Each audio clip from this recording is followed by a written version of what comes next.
Olá, sejam todos bem-vindos ao canal Diálogos em Educação, Escola e Coronavírus. Este espaço é dedicado ao diálogo, à troca de experiências e possibilidades também para pensar a escola em meio à pandemia da Covid-19. E esse nosso canal tem como intuito compartilhar reflexões sobre a escola, essa instituição centenária que ocupa um papel relevante, importante no processo de educação formal. Convidamos sistematicamente pesquisadores, professores, para que possam contribuir com esse debate, lançando luz a cada novo vídeo a questões que consideramos significativas para esse nosso tema mais geral. E é com muita alegria que no vídeo de hoje nós temos a oportunidade de ouvir professor, doutor, nosso colega na Universidade de Caxias do Sul, professor, também gestor, né, na nossa universidade, doutor Fabiano Larentes, que traz uma abordagem de um tema, de uma pesquisa recente que ele está desenvolvendo, com o título Práticas e Saberes do Professor Gestor. Professor Fabiano, bem-vindo, é um prazer recebê-lo aqui e ouvi-lo. Obrigado, professora Terciane, e obrigado a todos que estão acompanhando esses diálogos, um espaço que considero relevante para podermos disseminar os conhecimentos desenvolvidos desenvolvidos aqui na universidade. Bom, eu, como tu bem falaste, sou, além de professor no PPJA, o Programa de Pós-Graduação em Administração, coordenador da Coordenadoria de Pós-Graduação em Stricto Sensu. Então, eu tenho uma atividade na universidade onde se lida com as questões de docência em nível superior e também com as questões de gestão. E aí vem essa figura, que é o professor gestor, e é interessante porque a gente pode até fazer um jogo de palavras, será que ele é professor gestor ou ele é gestor professor? E isso pode indicar muito da maneira como esse trabalho é feito. Mas antes de falar especificamente sobre as questões atinentes a professor gestor, eu gostaria de falar um pouco também da minha trajetória de pesquisa que levou à intenção de estudar esses temas. Bom, como eu comentei, eu sou do Programa de Pós-Graduação em Administração e no PPJA eu trabalho com um tema chamado aprendizagem nas organizações. E aí não é apenas as questões de aprendizagem do ponto de vista formal, mas também o espaço que nós temos da aprendizagem informal. E é interessante porque em muitas pesquisas que a gente faz, a gente pergunta para as pessoas o que elas entendem por aprender, e sempre vem à tona a questão da escola, claro, porque a escola tem um papel, e a gente percebe o papel importante que a escola tem na vida das pessoas, mas muitas vezes os elementos informais, eles ficam de lado. Mas é claro que depois que a pessoa começa a falar a importância da experiência, da prática, a aprendizagem também está presente nisso, né?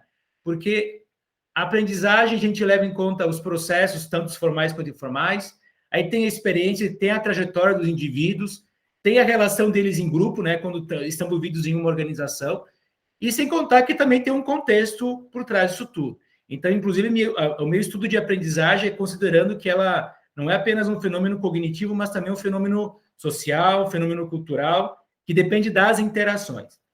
Eu até gosto, inclusive, de chamar a atenção de um vídeo que tem na internet de um pesquisador indiano, Sugata Mitra, que ele diz que não é fazer a aprendizagem acontecer, é deixar que ela aconteça. A gente perceber o impacto que tem o fenômeno da aprendizagem no nosso dia a dia.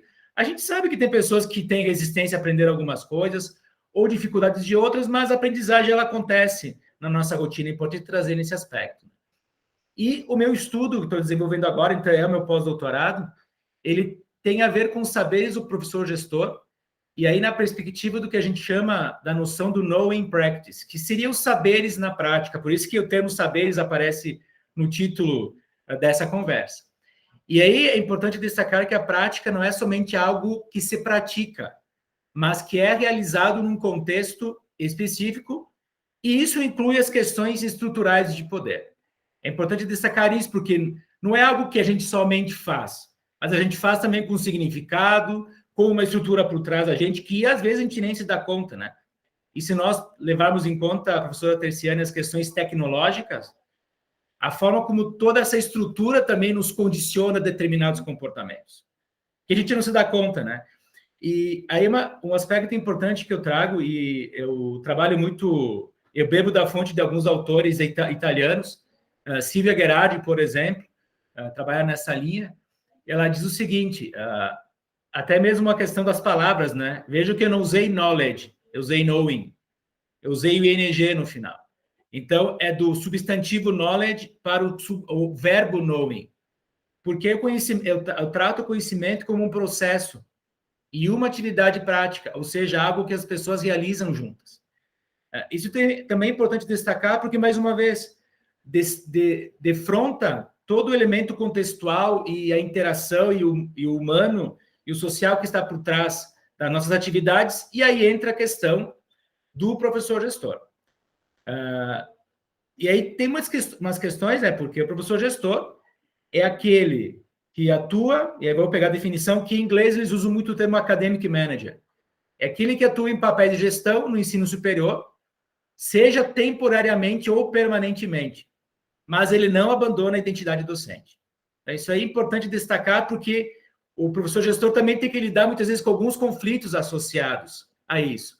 E aí tem um estudo de Barbosa e colegas que levantou algo importante, quais são as atribuições, né? Então, veja só, ele pode ser mediador de conflitos, interlocutor de interesses, representante de instituições do ambiente externo, representante de grupos intraorganizacionais, ele é líder, ele pode ser político, estrategista, executor de planos, gerente de projetos. Eu estou lendo aqui a lista que os autores indicaram. Alocador de recursos, solucionador de problemas, formador de pessoas, educador, e também formador e gerente de equipes, e, por fim, empreendedor. Ou seja, vários elementos que se juntam a uma profissão que, na maioria das vezes, é do docente. Então, em muitos casos que eu tenho, inclusive, estudado aqui na universidade, o estudo tem acontecido aqui, muitos docentes que se tornaram, foram escolhidos como gestores. E muitas vezes pela sua iniciativa, pela forma de desenvolver as coisas, sem ter uma formação específica em gestão. O que, claro, a gente sabe que a formação, e temos um desafio, inclusive, na universidade, a qualificação ela é fundamental, ela é necessária, mas ela é só o início, ela não é o fim. Para dar conta de os outros elementos que estão por trás da gestão. E aí, professor Terciano, uma questão que eu tenho perguntado nas minhas entrevistas, e eu entrevistei vários gestores da universidade, se refere ao papel do professor no gestor. Inclusive questionando, o gestor tem que permanecer professor?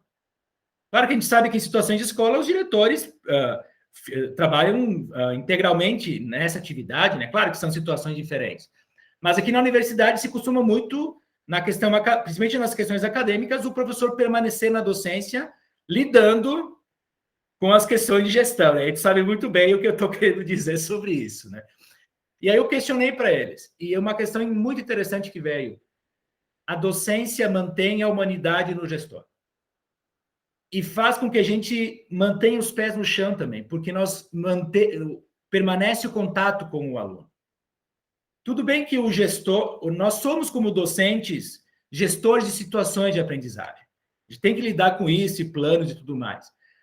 E, inclusive, esse aspecto foi um aspecto importante e destacado, que o pesquisador, a nossa capacidade de sistematização, ela contribui na gestão. E muito, né? Porque os processos que estão por trás, as interações dependem de um certo nível de organização. Eu não vou dizer organização total, porque nesse ponto nós vamos ter problemas quando tem as questões em excesso, né? Como bem dizem algumas pessoas, a diferença entre o remédio e o veneno está na dose.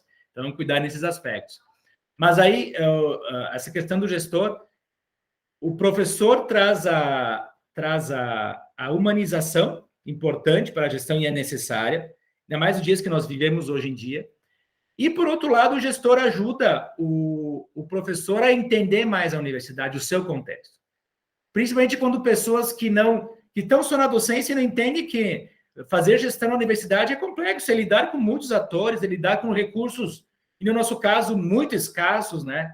E situações, inclusive, políticas externas, recursos que são demandados, por exemplo, em nível federal, como CAPES e CNPq. Então, a gente lidar com as agruras do dia a dia, e sendo gestor e professor, é um grande aprendizado, né? É um grande aprendizado.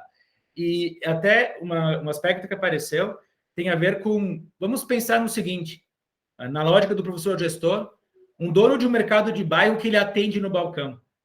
A gente não vê isso de uma maneira... Claro, não quero fazer as devidas comparações, mas entendendo como uma metáfora. Por que ele faz atendimento no balcão sendo gerente? Ele poderia deixar, né? Só trabalhar com as sugestões, não. É o contato com a realidade que nos faz melhorar a gestão junto com a docência. Então, esse aspecto importante que eu trago para vocês, e aí aproveitando as questões de tecnologia e vem a pandemia, um ponto que eu tenho trabalhado na minha pesquisa se trata do que se chama de sociomaterialidade, que tem a ver com a relação entre os elementos humanos e não humanos. E aí a tecnologia, ela é um elemento, claro, criado por humanos, mas ela tem esse aspecto não humano. A própria estrutura de uma sala de aula vai mexer com o nosso trabalho. A gente não trabalha no vácuo, né? E aí até é importante, vou chamar a atenção, me marcou muito de uma entrevistada, que ela me disse que os artefatos podem ser opressores, como o Google Agenda. E vejam só, naquela situação que agora a agenda fica aberta, as pessoas marcam as necessidades, aí a gente às vezes perde o controle. Então, para a gente só, com esse exemplo, perceber o quanto que o nosso dia a dia está impregnado de questões não humanas que mexem com nossas atividades. Então, a interação que eu comentei antes não é apenas a interação entre humanos, mas também a interação com os outros elementos não humanos. Um próprio processo de avaliação que a universidade define, ou que a CAPES define, também é um elemento não humano que mexe muito com o que a gente faz, né, professora Taiciane? E aí, a questão de, inclusive, lidar com equipes à distância. Pensando nos coordenadores, o que nós passamos, a experiência que nós passamos, né? E isso também tem um preço. Tanto que existem empresas agora que tinham ampliado o trabalho remoto para algumas equipes e estão reduzindo, porque elas perceberam que o contato humano, em alguns momentos, ele é crucial. Não é para resolver problemas, mas para discutir, para conversar. E tudo isso vem por trás da questão da aprendizagem, dos saberes. E aí, voltando ao professor gestor, a professora Taiciane, e quando ele volta a ser somente professor? Nós temos uma situação aqui na universidade que acontece com muita frequência, né? Vamos pegar programas de pós-graduação que antigos coordenadores voltaram a ser coordenadores, que é o seu caso, mas tem coordenadores que voltaram apenas para a docência. E aí minha pergunta, isso estou investigando, inclusive, buscando mais elementos. Quanto do gestor permanece, mesmo que o docente deixou de ter o cargo de gestor? Eu entrevistei um ex-reitor da universidade que me comentou como é que foi essa experiência, mas interessante que as pessoas não...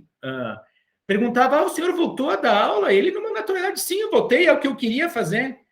Mas tem outros gestores que a gente sabe, identificando pelas entrevistas e pela minha observação de algumas práticas, que o gestor permanece.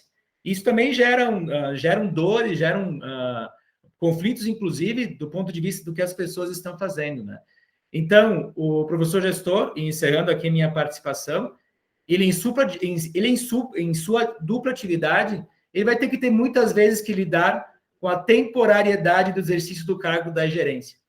E aí, por isso que a importância de nós considerarmos os saberes, porque eles vão estar permitindo que, tanto do ponto de vista formal quanto informal, a gente cresça compartilhando soluções, compartilhando problemas, em situações de mentoria ou tutoria, com a experiência, e é interessante, convidando os gestores para conversarem com a gente. Eu percebo isso, eu vi pelas falas das entrevistas com quem eu conversei, o quanto que nós deixamos de, às vezes, valorizar a experiência dos que já passaram por aqui e das soluções que eles podem nos apresentar também. Então, esse é o contexto, professora Taiciane, da minha pesquisa, e do quanto que é complexo, o que eu posso... a minha principal constatação até agora, a pesquisa não terminou ainda, mas é o quanto que é complexo e o quanto que nós temos que lidar com elementos multifacetados e que cada dia é um dia, e a gestão, ela ocupa muito tempo, né? Nós temos que também saber lidar com esse gerenciamento de tempo, dando ainda espaço para que nossas pesquisas aconteçam, para que a gente continue com um pé na docência e na pesquisa. Muito obrigada, professor Fabiano, extremamente interessante essa temática, principalmente porque ela nos mobiliza, né, enquanto sujeitos que escolhemos um espaço profissional, que é o da docência, mas que justamente com o exercício profissional da docência também nos constituímos nessas múltiplas identidades como pesquisadores, no diálogo como orientadores, vamos constituindo esse papel também quando experimentamos esse espaço na universidade como gestores. E aí, constituir essas competências, né, é um processo realmente de construção de conhecimentos novos. Muito interessante os resultados que tu nos apresenta. Eu creio que esse espaço, né, que se abre aqui com essas nossas gravações de vídeo, é sempre um espaço de interlocução, de construção coletiva de novas oportunidades, também de pensar criações pedagógicas e resultados investigativos que, como esse que você nos traz, são instigantes, extremamente importantes. Queremos dizer que estamos, né, em 2021, ainda em meio a uma pandemia, o início desse canal foi com a pandemia e o espaço de ampliar, né, esses diálogos com pesquisadores como você. Então, muito obrigada, professor Fabiano Larentes, por essa fala extremamente pertinente sobre práticas e saberes do professor gestor. Estimamos que todos possam estar bem e continuem nos acompanhando por meio do nosso canal para as próximas publicações. Um abraço a todos.